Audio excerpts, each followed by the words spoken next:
Webb City Fire Department dedicates a new training facility in the memory of a firefighter. I'm Ty Parks. I'll have that story of how this came to be coming up. Plus, the city of Carthage breaks ground on a performing arts center. And big changes coming to the Missouri Department of Motor Vehicles. The 4 states' most watched news starts now. Webb City firefighters have a new tool to help them train. This is KOAM News. I'm Tanya Bach. The city debuted a new training facility. And as KOAM's Ty Parks reports, firefighters have a reason to stake a personal claim in the structure. Training is extremely important for firefighters and for Webb City firefighters. That means a new training structure. It just started with me going to our council and city administrator. They were all on board, started getting me the funds we needed, and then it just kind of snowballed from there. This training structure is constructed out of shipping containers and made by the firefighters themselves. So we used to trade, we utilized Joplin with their training facility and their training cabin, which was great, and it worked out for several years for us, but unfortunately we got into a position where we needed to train a lot of people at once. So that's kind of where we started this, to get something in-house. Firefighters will train in rappelling, entanglement, and search and rescue. The tower is named after Lieutenant Chance Wills, who passed away in 2015. He was very involved in training. He was very passionate about it. And honestly, this was kind of his vision 12 years ago when him and I had a discussion about it. We just weren't able to do it at the time. But as time went on, funds become available, we decided to go ahead and move forward. And then that's when I decided, with the help of his wife and children, to go ahead and dedicate it to him. It makes my heart happy. Yeah, me too. I'm thankful that we all came together. That everybody's still here as a brotherhood for him. Because this is the most important thing to him his whole life. This is what he lived for. In Webb City, Ty Parks, KOAM News. Training structures can cost up to $400,000. And because Webb City used shipping containers, this one only cost about $45,000. Well, Carthage broke ground today on a new performing arts center at the high school. The voter-approved project will house choir, theater, and band programs in a modern facility. Webb City will also serve as a FEMA tornado shelter for the campus. We're in a kind of like a crowded hallway in the corner of the school, which isn't the worst thing. We have more than other schools, but I think having our own building, having our own facility, is really going to push us farther in choir and competitions, in theater with our productions. We can do bigger productions. The new space could also make room for a possible junior ROTC program at Carthage High School. Meteorologist Austin Stantz joins us now with a first look at weather. Some of us had some patchy sunshine out there today, so the cloud cover began to move out. Right now, taking a look at Range Line and East 7th Street. Traffic moving really smoothly out there. Road conditions are dry today, so that's much better than the trend that we've seen of late. Current conditions out there, 50 degrees right now. Temperatures are on their way down. As I mentioned, some of us saw around 60 degrees. Some of your cars may still have some of that grime on there from yesterday, but as we make our way throughout the evening tonight, over the next few hours, temperature's going to fall to 48 degrees, but good road conditions for tonight. There is a lot to talk about, though. We have multiple systems on the way. The first could bring a brief shower early Wednesday morning, and then as we head into next week and the travel back home from the holiday, that brings a whole nother story that we have to talk about, and all that information is coming up. Well, thank you, Austin. Fusion computer systems are now online at Missouri DMVs. Fusion is an acronym for 50 unique systems in one nexus. It's an updated system that loops 50 systems into one, allowing for easier streamlined use and adds new features. Now, one of those new features eliminates temporary license plates. And now you can pay your vehicle tax at the dealership as part of your financing. Dealerships will not need new computer systems. Rather, they will be given a portal logon to access the features with their existing systems. The Department of Revenue director says this is a step in the right direction. I think, again, for Missourians, I think it's a great thing. Technology is, but you have to do it the right way, and you have to do it in an efficient way, and you have to make sure that the outcomes are what you want. So doing all that takes a little time. The department will track whether you are insured or not, and you could face a $200 fine if you're not. It's all in an effort to eliminate uninsured drivers on Missouri roads. Well, an annual Thanksgiving tradition heads back to the 4 states. Coming up, the return of the turkey trot in Joplin and Pittsburgh. But up first, we go live with KOAM's Blake Gully at Ron's Supermarket, where food collection is underway to help feed the force.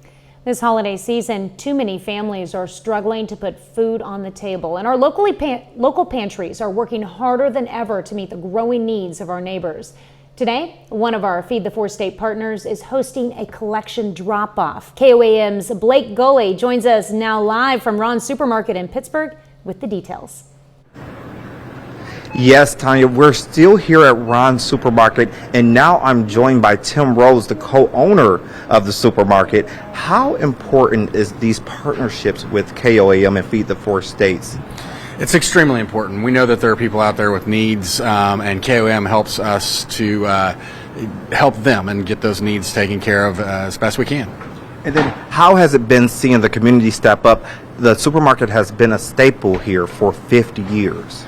Well, being here for 50 years, we know what a great community Pittsburgh is. We love it here. It's our home, and we know that they step up to take care of us as well as all of our neighbors, and we want to help and do our part as well. And again, we're taking donations today till 7 o'clock, but they'll also be able to donate till December 31st. Yes, we'll have a blue barrel in the front of our store till December 31st that they can put their goods in, just canned goods, dry goods, things like that, that will then make its way to those in need. Great, thank you. So we're still here till 7 o'clock taking donations, but after today, as Tim said, you can still donate, bring your donations here, non-perishables, till December 31st. And again, we want to thank the community for coming out and supporting Feed the Four States. I'm Blake Gully live here at Ron's Supermarket. Back to you, Tanya. All right, thank you so much, Blake. And remember, you can also make an online donation on our website at any time. Well, families across the 4 states can find free Thanksgiving meals this week. Several local organizations are serving warm dinners to anyone who needs one. Organizers say each year brings different challenges, so they recommend checking websites and social media pages for the latest schedules and registration information. Many of the meals require advanced sign-up, so don't wait. And 2 Turkey Day traditions return to the 4 states. Joplin and Pittsburgh will once again lace up their running shoes for the annual Turkey Trot. Both events take place Thanksgiving morning, and both events will impact traffic. The Joplin Turkey Trot starts and finishes in front of the Schroeder Family Explorium on 300 South Main Street, and the start and finish line in Pittsburgh will be 311 North Broadway. Both races start early in the morning, so drivers should be advised. And it's not too soon to start planning out a trip to some upcoming Christmas parades. KOAM has a list of area Christmas parades from all over the area, from all over the 4 states. The first one on our list kicks off this Friday. Just scan this QR code and head over to our website, KOAMnewsnow.com, to see the full list. Happy holidays. A little later, some of the littlest students march in a big parade today in Carthage. Talking about chances of some rainfall, but more or less chilly temperatures overnight. All that information is coming up. Well, clouds have broken and winds have shifted out of the northwest. What does that mean for us? Well, let's take a look. With those winds now out of the northwest and without that blanket of cloud cover, now we see some cool air allowed to freely flow into the region now. Temperatures currently in the low 50s at the moment, but as we head into that 10 o'clock hour, maybe a few scattered clouds out there. But notice temperatures start falling into the lower 40s already by 10 o'clock. We see Joplin at 44, 43 Pittsburgh, 41 in Iola there. As we head into the overnight hours, temperatures falling into the lower 40s by midnight and then into the 30s by those overnight hours. Check it out. Waking up tomorrow morning, 32 in Pittsburgh, 33 in Joplin, 33 in Parsons as well, 32 in Anderson. So it is going to be a chilly start to your travel day if you're heading out tomorrow for your Thanksgiving plans. Let's take a look. What you need to wear as you're headed out the door tomorrow. Well, you're going to want those shades, maybe even some gloves, at least a heavy sweater, maybe even a beanie out there as well. With our high temperature for tomorrow, 47 degrees. It's going to be chilly. The boots, I'll leave that up to you. Gym shoes, boots, as long as you got some, good socks under there, you should stay relatively warm. But things tomorrow going to be mostly sunny out there. So again, sunglasses are important. By 2 o'clock tomorrow, we're seeing temperatures in the 40s for most of the area there. Again, winds still coming out of the southwest. A few broken clouds begin moving in. It's Wednesday night into Thursday for your Thanksgiving that we're talking about here that we could see a brief shower, and with these temperatures in the mid to upper 30s, few of those showers could turn into a wintry mix possible, maybe even just a few snow flurries. Nothing that's going to stick because temperatures still above freezing, but as it falls, you may get a glimpse of a flurry or two out there in those overnight hours. But that passes by the time you wake up Thursday morning and you're getting ready to head out for that backyard football game. Things are looking good out there by 4 o'clock. Temperatures nearing 50 degrees in some areas, especially with that sunshine in other parts as well. 5-day rain chances and what we can expect. Well, there's not a lot on the table. That is good news for us. Things going to stay scattered or little to none across the entire region until we reach the weekend. Things start to increase by Friday night and then become widespread and heavier into Saturday. Now, here's that short wave that comes in, as we were talking about, maybe just a brief flurry or two. It's the next system behind that as you're getting ready to head home for the holidays that could propose some trouble to those travel plans. We're going to see some widespread coverage of showers, maybe even some heavy showers, and depending on when those arrive as well, we see this low here, some colder air begins to roll in. Some of those maybe even turn into snow flurries as well.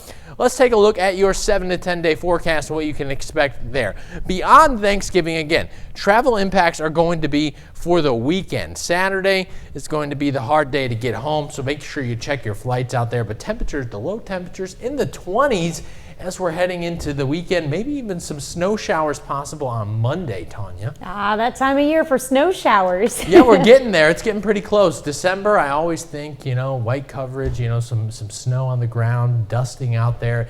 And, I think that the trees look good covered in a little bit of white snow. I hope we get that this year. That would be nice. All right, thanks, Austin.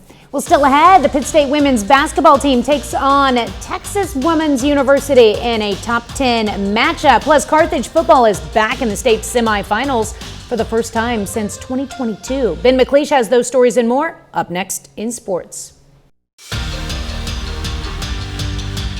For the first time since 2022, Carthage football is back in the Class 5 state semifinals, just 2 wins away from a coveted state title. And what an incredible season it's been for the Tigers. Carthage has just 1 loss all season and is on an 8-game win streak. And the Tigers have won 5 in a row by double digits. It's safe to say they're one of the most dominant teams in the state of Missouri. Now Carthage hosts its first state semifinal matchup in 3 years, and it's a special moment for the program.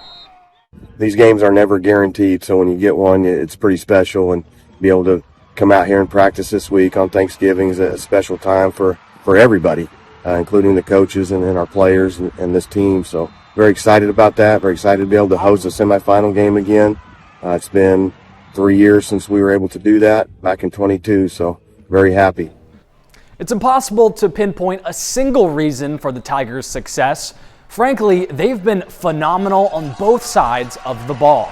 Their defense has allowed less than 12 points per game in the playoffs. The offense averaging 40 points per game this season.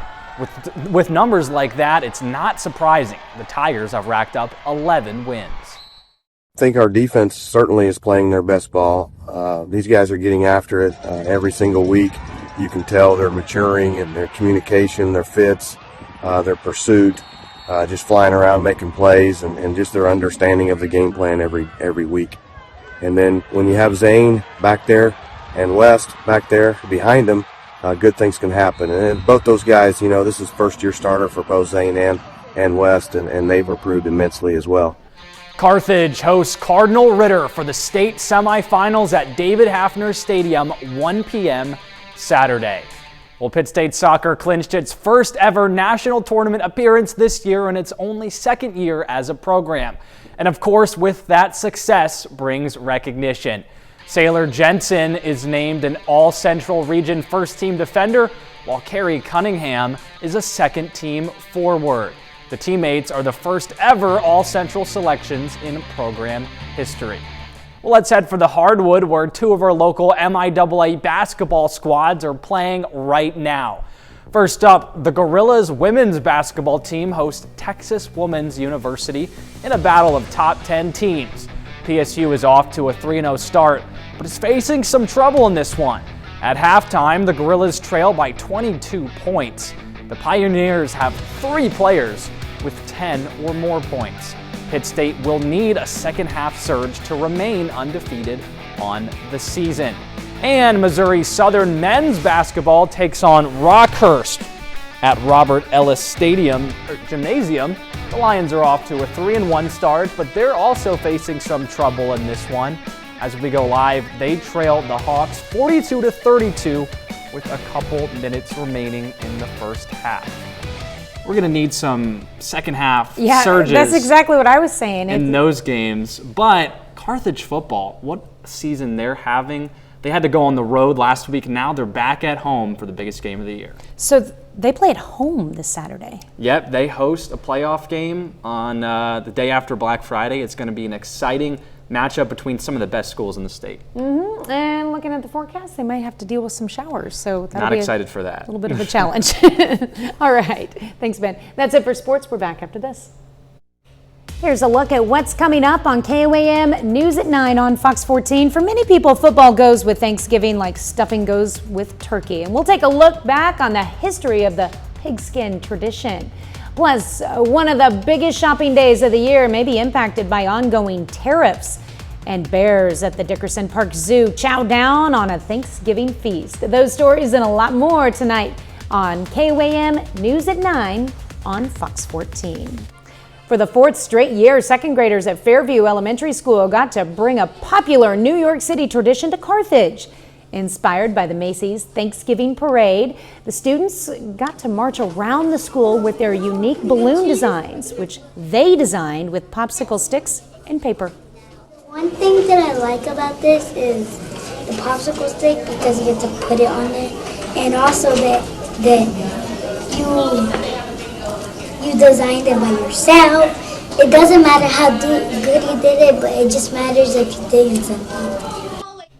Prior to the parade, the students got a history lesson on the Macy's parade by reading the book Balloons Over Broadway. Now, the book is about Tony Sarge, the puppeteer who helped bring the giant balloons to New York City.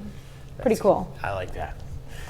So it's going to be cold for Thanksgiving, though. It is. It's going to start to feel a little bit more like December as we're getting to Thanksgiving. We're going to see Friday night. Wednesday, Thursday looks good. Friday night, things change. Saturday, widespread showers, so travel impacts possible on for the weekend. But then temperatures, you're not going to want to hang any Christmas lights in the coming days. So you might want to wait till we warm up a little bit. Looks like next Friday might be the best day for that. And I already teased him with the potential rain for Saturday.